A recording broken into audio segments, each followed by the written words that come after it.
Ms. Prohaska, the floor is yours. Hello, everyone. I'm Alice Prohaska, University Librarian at Yale and Chair of the Association of Research Libraries Special Collections Working Group. It's an honor to have worked with this group on the report that is going to be discussed today, and I'd like to extend my warmest thanks to all of you who have registered for this webcast. We all very much hope that our work will promote high-quality discussion of the issues facing research libraries today, and in particular that it will draw to the attention of library administrators some of the questions that they must address and the best practices they should promote in dealing with their special collections. We're committed to the proposition that the special collections of our libraries, whether large or small, housed within universities or in other organizations such as historical societies and independent research libraries, are what most distinctively define each of our organizations.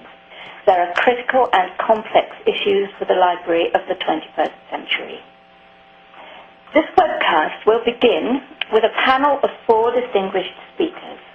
Sarah Pritchard, University Librarian at Northwestern University, Dennis Meissner, Head of Collections Management at Minnesota Historical Society, Mike Kelly, Head of Archives and Special Collections at the Frost Library at Amherst College, and Bill Landis, Head of Arrangement and Description in Manuscripts and Archives at Yale University Library. And without more ado, I turn now to our first panelist, Sarah Pritchard.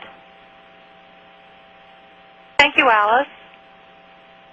The issues raised by a report like this are very interesting, especially as library leaders look at juggling politics and priorities in a very difficult era. We still get asked, what are special collections and why do we have them? So how do we argue for this very essential investment? And how do we ensure relevancy in a changing environment? We see digital information and new decentralized communications media that really change the way libraries, universities, and the general public is interacting. We see a lot of shifts in the models and demographics of higher education itself. And we need to get past stereotypes about rare books or rarefied kinds of people and topics. There are a lot of challenges presented to us as directors by provosts and presidents and donors and external constituencies. Within the library, many people assume that everybody loves and understands special collections. But externally, we constantly are confronted by difficult questions, even in major research universities. For example, especially at a state-funded university, they ask, what do such collections contribute in any given year to student outcomes or faculty productivity or state economic growth in ways that justify state funds? And we have to explain costs for operations that seem to serve only a small segment of the university community, but that have much more expensive materials, more specialized staff, more expensive space, and now more complex new types of technology. So it's critical that we think about new ways to make the case. The key at the director level is really demonstrating value and relevance to the campus mission or the institutional mission. And this is to all aspects of the mission. That is, we cannot make the institutional mission acknowledge us. We have to acknowledge the institutional mission. For example, at a university, looking at undergraduates, at faculty, at community constituencies. This is partly an issue of return on investment, but it's partly a need to gain understanding of a difficult institutional commitment. We are sustaining cultural heritage that may go beyond the teaching and research needs of a given semester, a given time. We're looking at maintaining a long-term commitment that other institutions have come to rely on. And even at major universities, this is something that is not always fully understood. However, on the good side, special collections are now really the differentiating factor for institutional uniqueness in ways that will attract faculty, graduate students, research dollars, and consortial collaborations. Gradually, general collections and routine undergraduate and curriculum materials will increasingly all be digital, which will mean many people will have the same ones. So we have an enormous opportunity to highlight the unique special collections and the contribution they make to institutional mission and campus academic priorities. This is the most important strategic priority, is the linking to campus academic priorities. And because of the expense, we then need to be very explicit about exactly which subjects and areas of our special collections we're going to make this level of commitment. It's important that we avoid letting the argument be polarized as one of digital versus print, or undergraduates versus faculty, which sometimes is a pointless conflict that arises with more traditional constituencies, even on campus. We have to show how the traditional and digital formats leverage each other. We still have the importance of the artifact, many kinds of artifacts. So special collections don't just go away once everything is digitized, but when we combine the artifact and the digital, we increase access and preservation at the same time. We're now able to serve many more constituencies, undergraduates and K-12 groups, while also enhancing and protecting the experience and support for more advanced researchers. This is the case that we have to make. What are the next steps that we need to take as a community or as individual campuses? We need much more active public relations and advocacy on campus and beyond. We have to look for opportunities to highlight and utilize these special collections. For this, new access and better access mechanisms are critical, both at the level of specific collections, but also new ways to link schematically relevant collections that may be scattered across multiple places by using, for example, shared web portals, metadata harvesting. We've got to develop new partnerships and constituencies and highlight innovative and proactive models of special collections librarianship. We'll have to get into a lot more flexible service policies, for example, how we allow lending, copying, and user access. We have to get out beyond the paneled reading rooms and advance new platforms for delivery, developing ways to integrate these unique materials into the places where faculty and students actually work via digital services and research partnerships. We have to continue collecting the contemporary, the born digital, mixed media, and so forth. That requires a significant transformation in our facilities and workflows. But there are new opportunities for linking to other areas of faculty research with which we've not been traditionally associated, for example, in the sciences. Lastly, I just want to say quickly, that was highlighted well by this report, we do not want to skimp on tending to legal and ethical issues, which are getting more complicated in the digital environment. It is remarkable how many major institutions do not have a good paper trail of provenance or a clear deed of gift that establishes ownership and usage rights of various kinds. We've got to be responsive to donors and have a lot more flexible documentation. But as we broaden our access and services and are working with users who are not the typical learned scholars, people less familiar with the uncertainties of the historical record, some of these ethical issues become more prominent and controversial. For example, what is all right to show on the public web versus in a smaller reading room environment? How much context and narrative needs to be provided, and when does it cross the line into overinterpretation? These are some new questions that we have as we look at combining the traditional and the digital environment. Overall, I just want to emphasize again, we've got to show the institutional advantage of having these amazing collections, and we've got to ensure that these collections remain relevant both to a variety of constituencies and to the new forms of creativity that 100 years from now people will be glad we collected. Thank you. Thank you, Sarah. And now to Dennis Meissner. Thanks, Alice. I'm going to take a quick look at the ARL report and suggest today how it plays to managers in non-academic archives, libraries, and museums. In my own case, I'm responsible for access and preservation services in a state historical agency that has a large reference library, archives, and special collections program. In large part, the report plays very well to memory institutions like the Minnesota Historical Society. We share the same fears, and we're definitely fighting most of the same fights.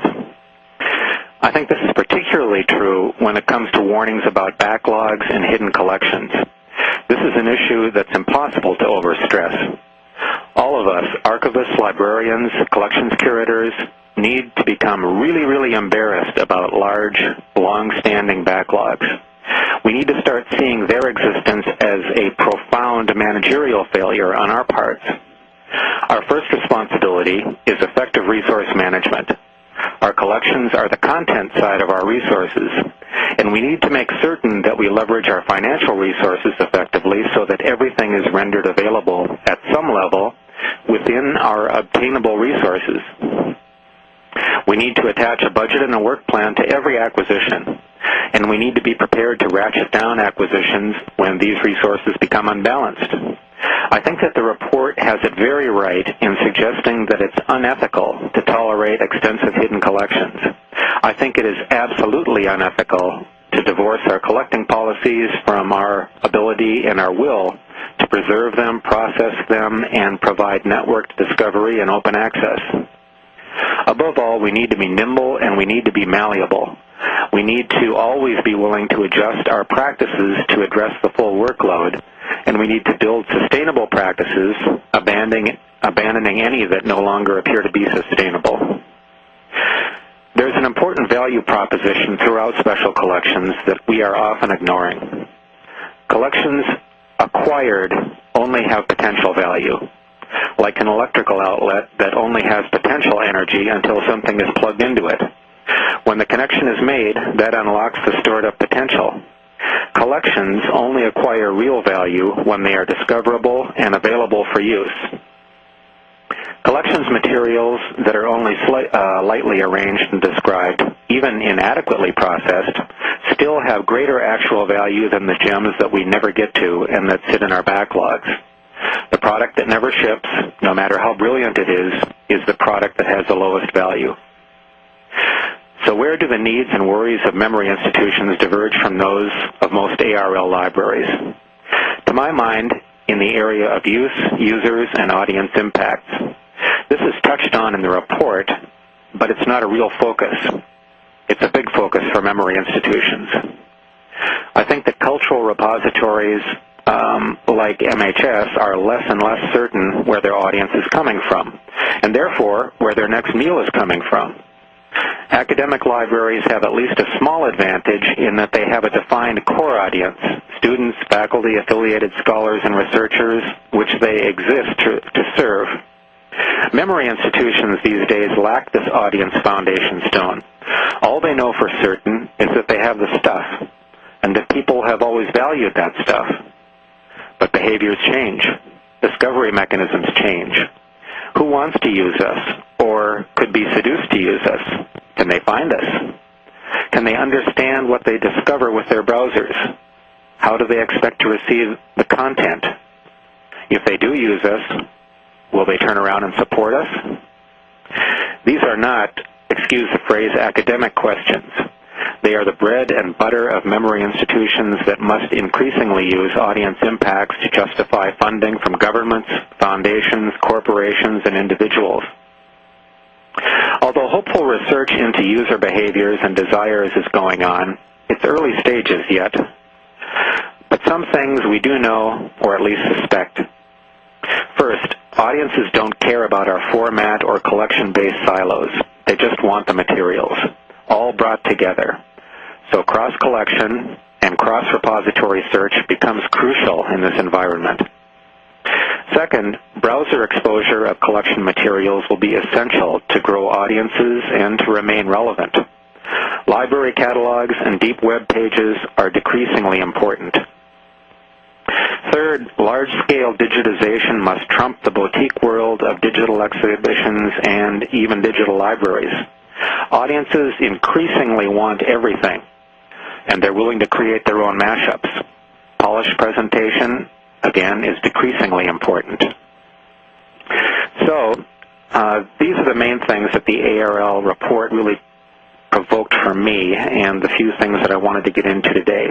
So, Thank you much. Thank you, Dennis. Now moving on to our third panelist, Mike Kelly. Hi, thank you, Alice.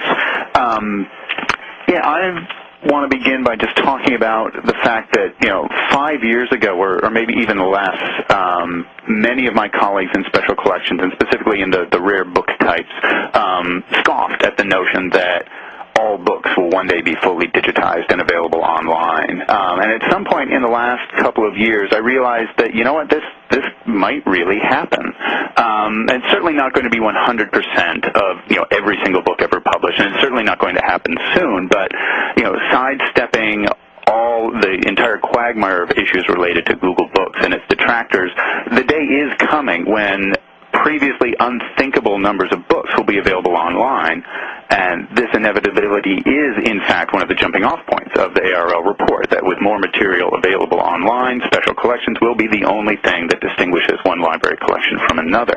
I want to speak specifically to the first section of the report, the admonition to collect carefully. And for the moment, I will hold off on my rant about how digital surrogates can never replace original books, but focus really on collection development. And if we consider this inevitability that, mass digitization, just what's already been said here, that mass digitization is becoming and should become this integral part of the process of acquiring material, I think it's important for us to think very creatively and strategically about what we're going to collect and emphasize. Even if every single book in every ARL library were fully digitized, there would still be vast swaths of material not included, valuable research material not included. And I am talking solely about printed materials here, not even getting into the much more daunting challenge of archives in the digital age, but just sticking with print and ephemera and published works. While the ARL report emphasizes considerations of costs and legal concerns, it's also very important to consider what materials are currently neglected and are in danger of disappearing from the historical record entirely. Prior to April of this year, I served as the curator of books at New York University, which is home of the Downtown Collection, established by Marvin Taylor in the mid-1990s. And this collection is a perfect example of collecting and preserving materials that fall outside the scope of most academic research libraries. The collection is devoted to thoroughly documenting the downtown New York City art, music, theater performance scene from 1970s down to about the present. And it's full of ephemeral publications, things like New York Rocker, Punk Magazine, Between C and D, the East Village Eye, and hundreds of zines from the 70s, 80s, and 90s. Extremely ephemeral, extremely small print runs, scarce as hen's teeth is what we used to say about many of the things in that collection. And of course, the challenge of collecting these kinds of materials is that they don't tend to show up in the catalogs of antiquarian book dealers. Well, they didn't until very recently, and now that Christie's has held an auction of punk memorabilia, can an auction of Riot Girl ephemera be far behind?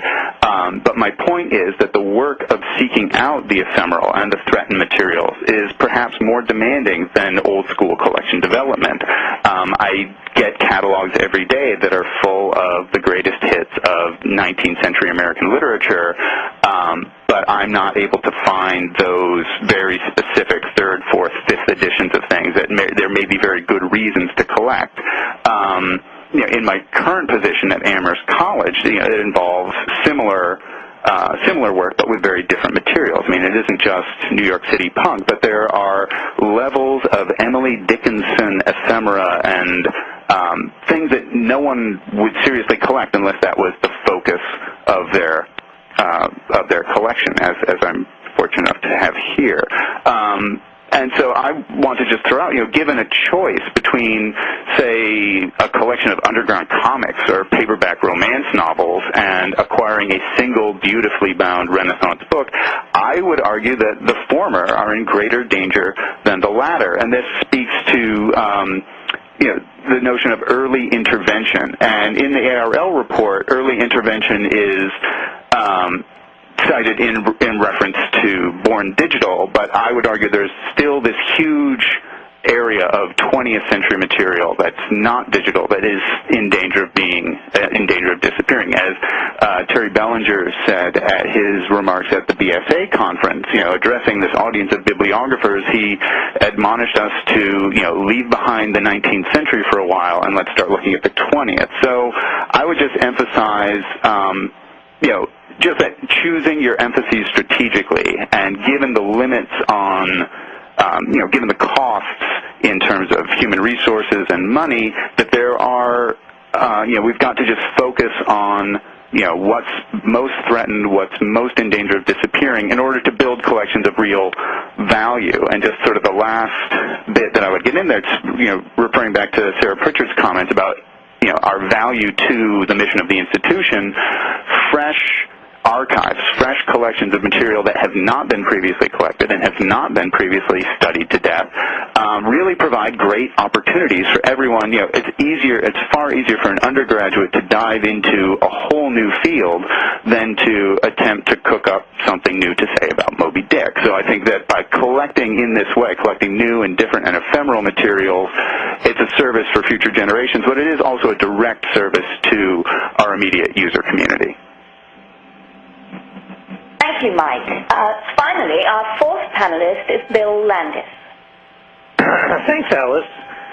The discussion report by the ARL Working Group on Special Collections raises many interesting issues relating to digitization and, more importantly, for future scholarship using primary sources created in the 21st century.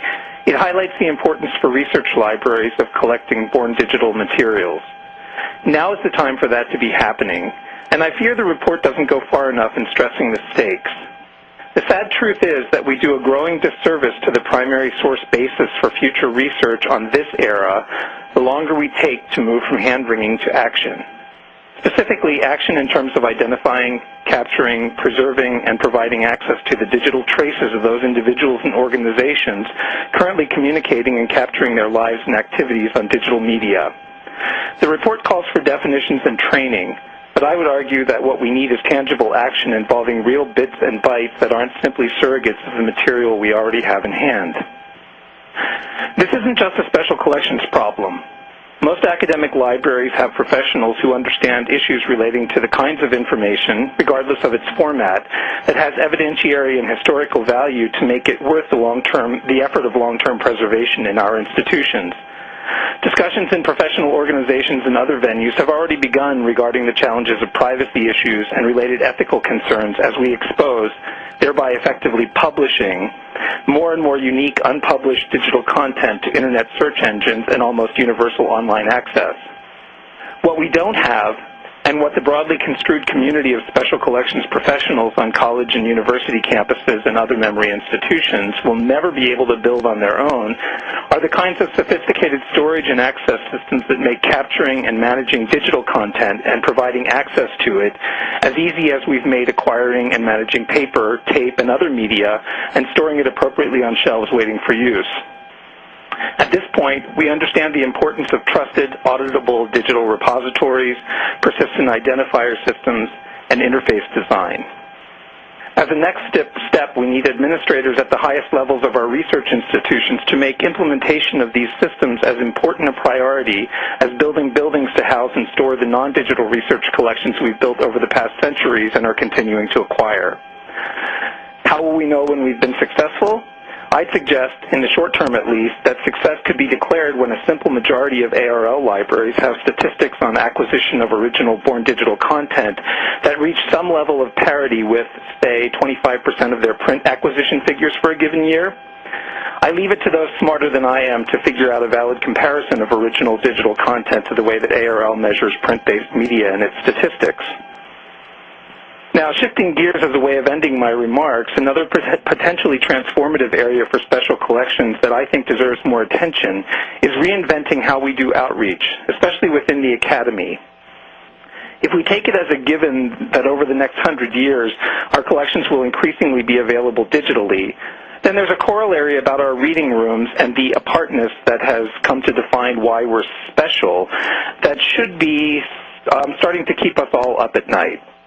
I believe that we are more relevant than ever as partners to faculty in teaching undergraduates and others how to think about, interrogate, and create a written conversation between primary sources and a relevant academic discourse.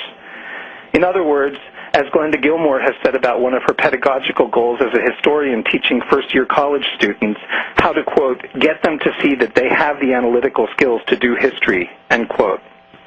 One challenge, though, is how to get a larger percentage of our staff out of our physical confines for some portion of their time and into the classrooms and faculty offices of our universities and colleges.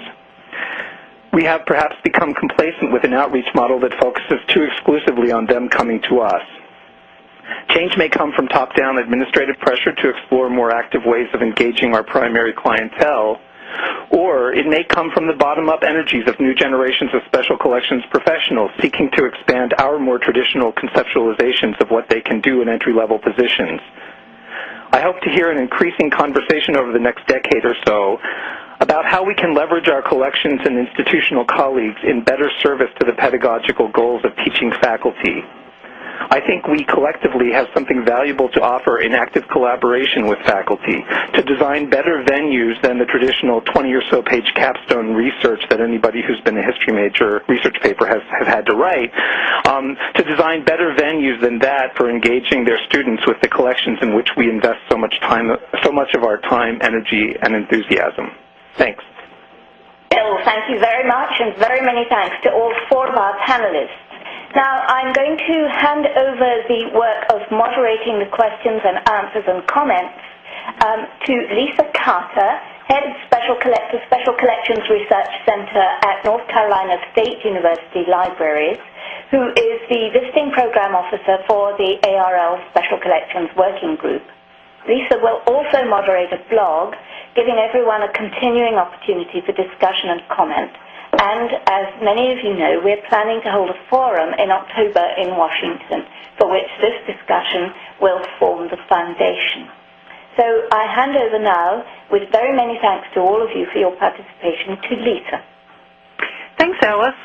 And thanks to all of our participants for their thoughts. I'd like to remind our audience that we very much want to hear from you, so please send in your questions. Recognizing that we have limited time for this event, we've created the blog as a place where the discussion can continue. But for now, here's our first question, and it's for Sarah. Some consider this budget crisis as the last thing we need as academic libraries. And we, as academic libraries transform to better meet needs in the 21st century. Others see the economic downturn as an opportunity. In your opinion, how will the budget crisis impact special collections and archives in the near future? Well, we're already seeing it impact this very fiscal year as the returns on all our endowments, which have traditionally been what we use for many of our special collections, have, of course, decreased dramatically. So our purchasing power is quite a bit reduced. I think the Pollyanna and good opportunity way of looking at the budget crisis is that because we cannot really focus to the degree that we may have in the past on acquisitions, we can, in fact, be focusing on partnerships, outreach, collaboration, new forms of services, hidden collections, getting to deal with stuff that's been lingering in the back rooms. Because we are not able to focus as much on acquisitions. Also, we may want to focus more creatively on different types of acquisitions, and of course, always on fundraising. And somewhat awkwardly to the detriment of other parts of our library operations, special collections often are the areas that are most interesting to donors if we do want to target fundraising, even in a difficult era. So I think the budget crisis has a very obvious, and has already had in the very immediate fiscal year, an impact on special collections. But we cannot lose this opportunity to get in and look at many of the other strategic issues that all of the speakers have identified. Great, thanks, Sarah. Dennis, how do we address the problem of scalability for non-ARL libraries? how do we address it? In terms of scalability, are you talking about the economic questions there? That's a little bit unclear. This is from a member of the audience, and I think the question might be about how do you scale up some of these initiatives in non-ARL libraries with some in terms of resources issues. Yeah, I think leveraging our resources is really the crucial thing. In a way, this gets back to the question that came to Sarah. In a very strange way, I think the consumers are the beneficiary of these hard times and tight budgets, because times like this force institutions to come up with new techniques, new ways to do more with less, and novel solutions to problems that ultimately create resources that are of benefit to users and all our audiences. I think in terms of acquiring resources, we have to be much more aggressive and more innovative in making ourselves attractive to grant makers, creating really good, sustainable projects to help us develop the methods that we use, develop our infrastructure, the way that we push things out to our users.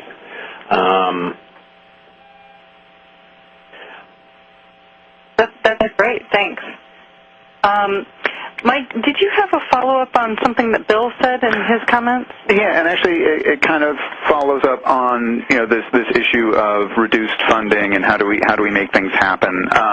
One nice success story that we had at NYU was actually involving a graduate course in processing archival materials. Following this model that Jackie Goldsby started at Chicago, where using graduate students, training them in the ins and outs of archival research by having them come in and actually process material. And that we can just further exploit them as we need be. Everyone wins, and it costs less. But the specific thing that I wanted to follow up with Bill on is one really simple thing that I am a huge fan of the digital camera and allowing patrons to come in with their digital cameras and allow them. It enables them to sort of capture. We just lay out the content, and I still do like them to come into the reading room, but that enables them to sort of repurpose, and somebody's already said mashups, let them do their own thing with these materials. And I think there's these simple tools that, it doesn't involve a huge outlay of cash or expertise on the part of our existing staff. It's simply opening up. And I know that cameras in the reading room are more popular, but there is still some resistance in the field. But I think there are these little things that we can do, that we already have resources that we can just sort of repurpose or maybe re-examine some old rules and let things flow from there. Thank you. I'm getting some questions about whether this webinar will be available after this session, and it will be. The registration link that you all received will then be a link to the archive for this webcast. Also, I'll be providing a link to the blog at the end of the session. For now, there's another question that's come in, and it's really for any of the panelists. So I think, Bill, I'll turn it to you, and then if anybody else wants to jump in, that would be great. What can we stop doing, or what can we change radically as we deal with reduced budgets and new expectations? Well, I think Dennis mentioned, we may have to radically think about what we're bringing in and what are the resources, thinking up front about the resources that we're going to throw at, especially in archival collections, since they're, really a time-consuming part of what we do in special collections, having conversations with donors about what their expectations are in terms of processing. Here at Yale, both with architectural firms and with our university archives, we've been working for a couple of years to implement what we're calling pre-custodial intervention, but, basically getting some help from the donors to get some intellectual control and some arrangement of the stuff before it comes in so that we don't have to do that much to it, and, that can really speed up the access to things. So I think there are some strategies, that we can start exploring, and I'll let others take up this too, because I think it's a really interesting question. Anyone else?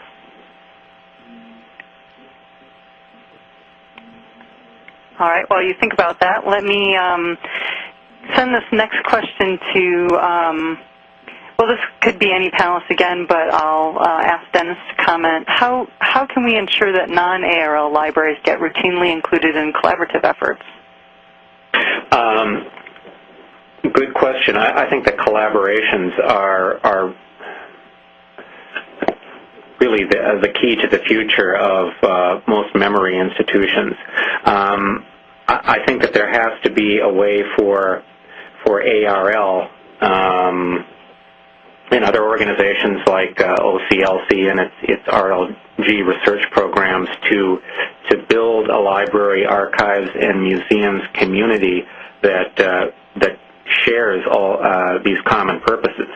I think that there are a large set of common purposes, and there needs to be some sort of community infrastructure for sharing these concerns, for addressing a lot of these problems and opportunities for collaborative projects in common. I think the more we do that, the more we will become attractive to all sorts of funders, and the greater likelihood that we'll be able to develop projects that are sustainable, that have real legs to them, and a long tail, and become within our means, even though they are not within our means, operating as single repositories or institutions. Okay. Yeah, I'd like to, actually, this is Mike, I'd like to throw in a little something there as well, in that users increasingly don't care about where the stuff physically lives. And so my hope, especially now that I am at a non-ARL library, is that subject-based collaborations. We have a bunch of Emily Dickinson material here, and there are a few other places in the country that have that, and so it just makes sense, a user searching the web for Dickinson shouldn't have to know, I need to go to Amherst for this, and I need to go to Harvard for that, and I need to go to Yale for this. I think these are ways that we can sort of use the web to help build new collaborative efforts that make the silos, the silos of whole, institutions invisible to our users.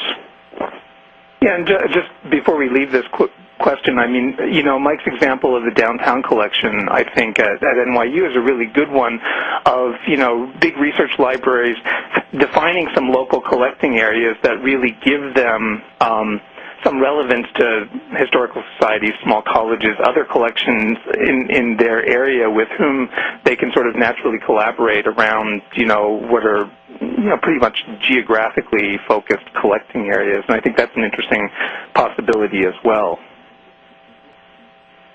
We've had several questions come in about lending materials and interlibrary loan. Are any of you planning such a service? And how do you deal with things going out and coming in? When I was working in the University of California system just a few years ago, we did have the heads of special collections really coming together and making a new effort to integrate, up to a point, special collections materials into our intercampus lending. And we had quite good relationship with the company that ran the intercampus van that went up and down the state of California. And the special collections community was able to define, for example, a slightly higher level of physical packaging or transport requirements. But I think this is critical, and it can work, and it's really works well in a consortium that already has a lot of good internal working relationships and trust among the institutions. But the idea that we can't let these things go out, we have situations in some institutions where we won't even let a faculty member take it to teach. We insist that they have to bring their class in, for example. And we have to find ways to broaden the service, get these materials out, see what we can do about insurance coverage, about occasional special allowances. I think the more we can show people love these materials. There's nothing like seeing some of these documents and artifacts to really change someone's view, whether it's an experienced scholar, or a high school student. So there are new service agreements being worked out on a very specific basis for rare materials. I don't know too much about how it would work at a national level through OCLC, because I do think the ability to have a given pair of curators call each other up on the phone and say, hey, would you be willing to lend this? I've got a user here. We'll make sure it gets taken care of. Does help smooth the way in these kinds of situations. We've had a couple of questions about exhibits. In particular, one audience member wanted Dennis to clarify the point he made about exhibits. Are exhibits a good outreach opportunity or not? And then another audience member wanted to know about, in light of digital projects, how does this affect the need to have physical exhibits? Does it increase it or does it decrease it? Okay. Regarding digital exhibitions, I think, yes, they have always been a good idea, and they will always serve some purpose by highlighting some of the real gems in your collections, by pulling together threads for people to help them begin their thinking, to help them start their research. And in general, they are themselves sort of gems of the website. However, the traffic on those sorts of exhibitions, from our experience at the Minnesota Historical Society, is just a drop in the bucket compared to the traffic represented by users who are seeking after large data repositories on our website. In our case, we have a great deal of vital statistics data. We have many EAD encoded and otherwise digitally available finding aids, and a lot of content, a couple of 100,000 digitized photo images in our photo website. The traffic here is at a much higher level, and the resources necessary, object per object, to make those sorts of resources available is much lower than that required object per object for those few items that would be represented in some sort of digital exhibit. So I think it's a case that digital exhibits are irrelevant, and I don't believe that they are going away, but I think that we need to place a larger and larger percentage of our digitization resources into large-scale digitization projects, and especially projects, I would say, that go beyond documents and making many thousands of documents available, but rather that deal with large amounts of data stored in relational data structures. And then, instead of focusing so much on document-based finding aids, put more more of our descriptive effort into publishing APIs and that sort of thing, so that users can start sucking out and remanipulating data in these large data stores. I think we're going to get a lot more bang for the buck by moving into some of these into these areas that for us are more novel areas. This is Bill. Can I just jump in for a second there?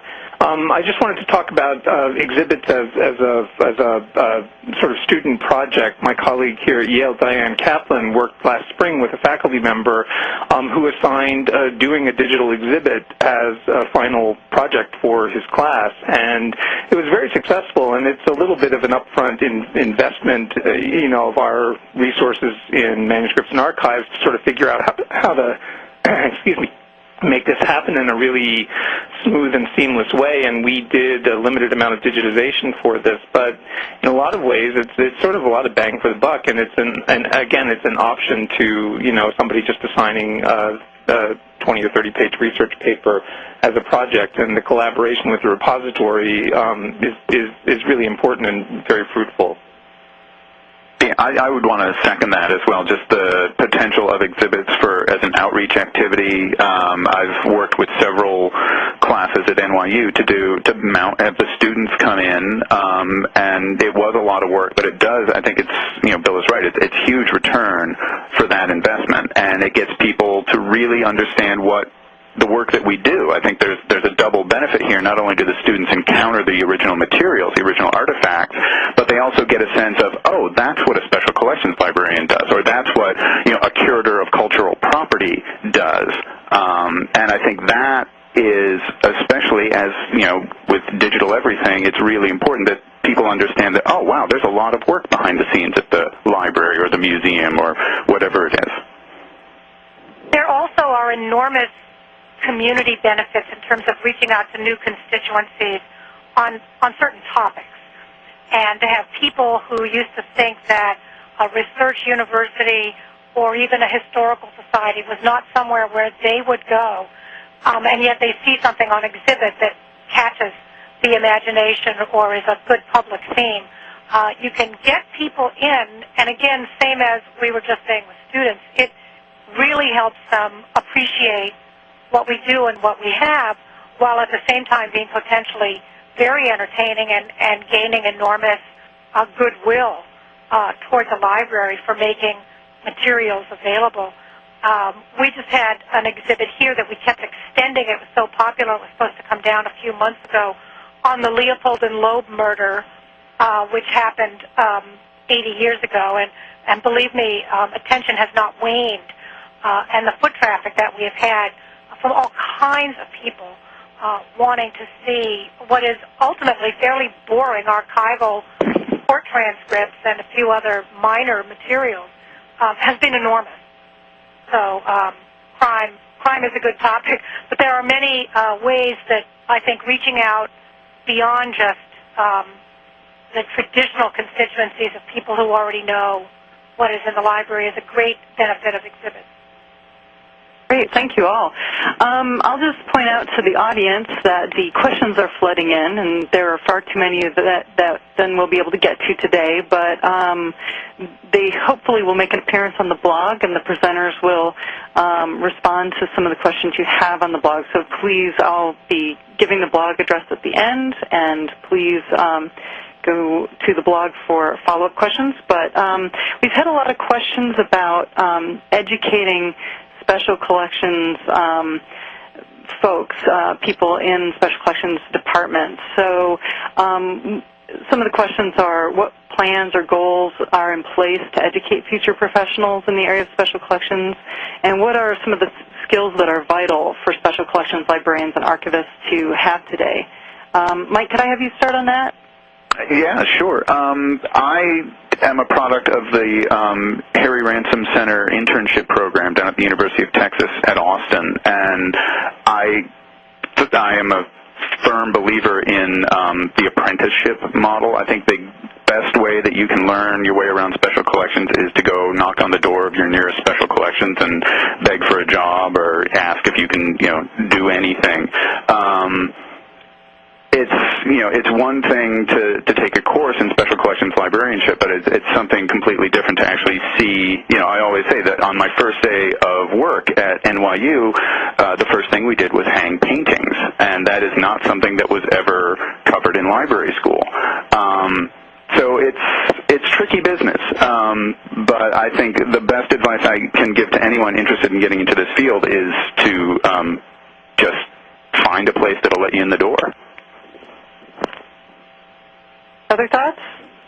Well, this is Bill. I mean, I guess I would just say that I think increasingly, because I think outreach is an increasingly important component of special collections, just having people who feel really comfortable standing up and talking to a bunch of people and being creative and sort of in brainstorming new ways to sort of get materials out into the hands of users, especially sort of getting out into the classroom and going to talk to students I think that's going to be more and more a skill that professionals working in special collections need.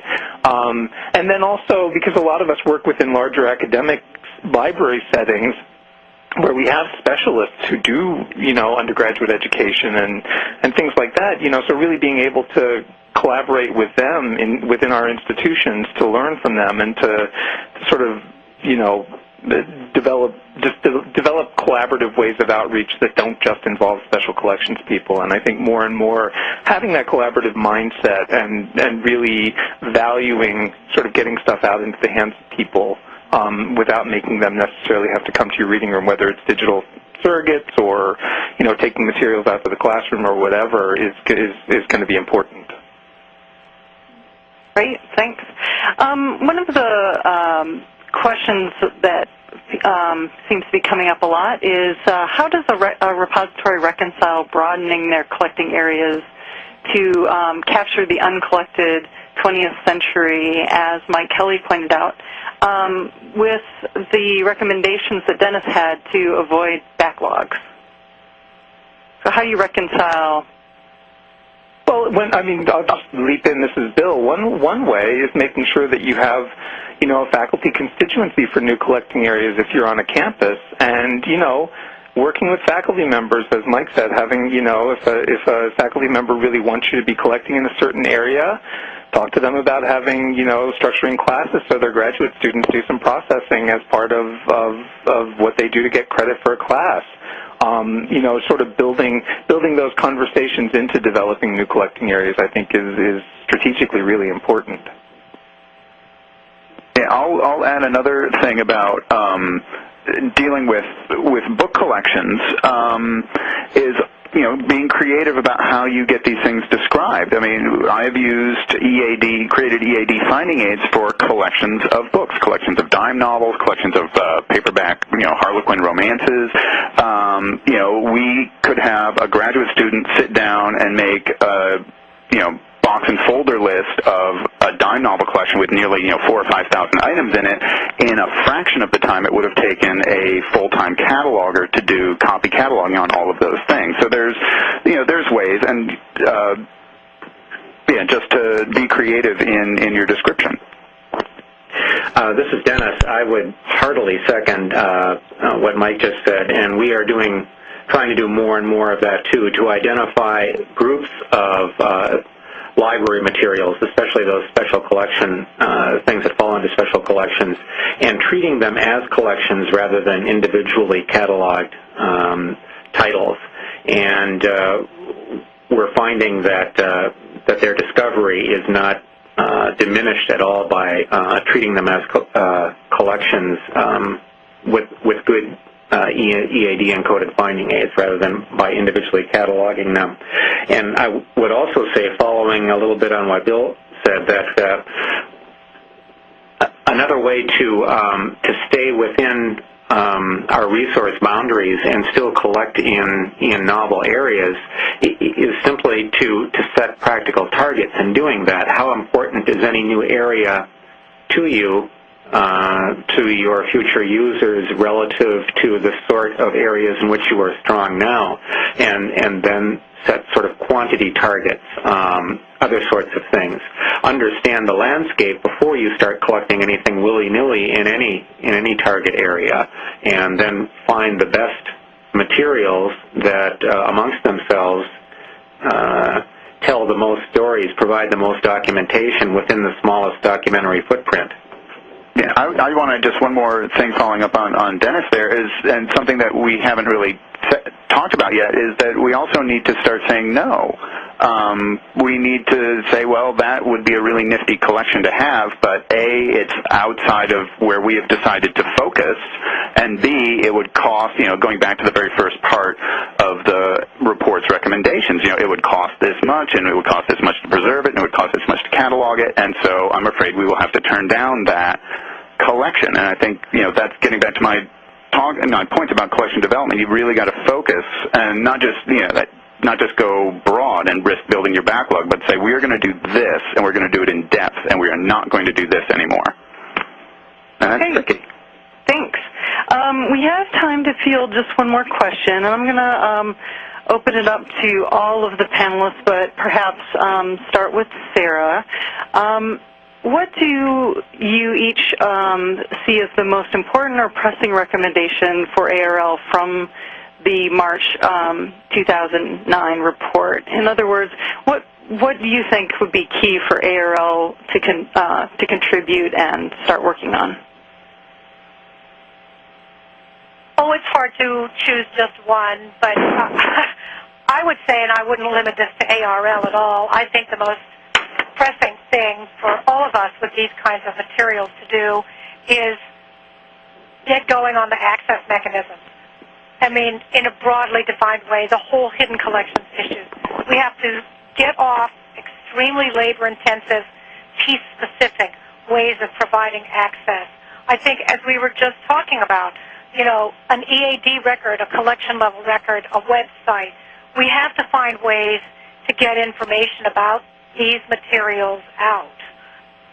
And we can always come back in future times and expand on these. But I think getting the access information in a variety of new ways out to more and more people is the most crucial thing we can do.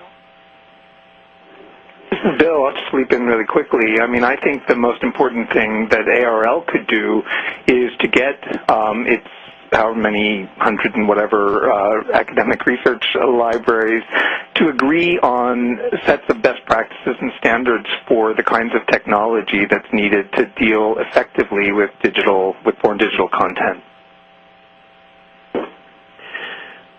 This is Dennis. I will jump in with one more thing. I think that ARL could really throw its resources into really looking at audience engagement and where it's going. I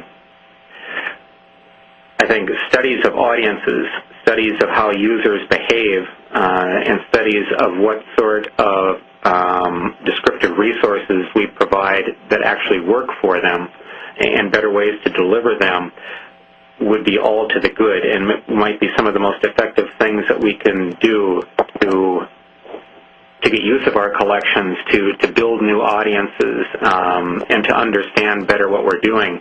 And then as sort of a corollary to that, I think this would be a meaningful way to pull non-academic memory institutions into the whole question. This is something for all of us to puzzle out together and try to figure out how we do new collaborations and use new tools to really make our materials as usable as possible. I'll just throw in my choice for my favorite part of the report, my favorite recommendation. It really is that part one where it emphasizes collecting carefully. That the development of tools and all these things and the outreach, it's all wonderful, but I think we really need to, as a profession, reconsider what we're going to bring in the door in the first place. And are we being redundant? Is someone else doing it better? What can we do that will bring unique value to this university, to this, to this population or institution? And how can we, and that, again, that ties into collaboration and all of those things. But I think really reassessing what we bring in the door is very important. Great. Thanks, all. That's really all the time we have for questions. I'd encourage the audience to remember that the conversation will continue on the blog, which you should see that address on your screen. The content of this web conference and any follow-up discussion on the blog will be used to inform us as we plan for the ARL Fall Forum that will be held in Washington, D.C. on October 15th and 16th. And I'd just like to thank our presenters once again, Sarah Pritchard, Dennis Meissner, Mike Kelly, Bill Landis, and our panel moderator, Alice Prohaska, for their insights. And thank you all for attending this web conference. Please join us for further discussion on the transformative issues and special collections on the blog. And thank you for participating. Bye-bye.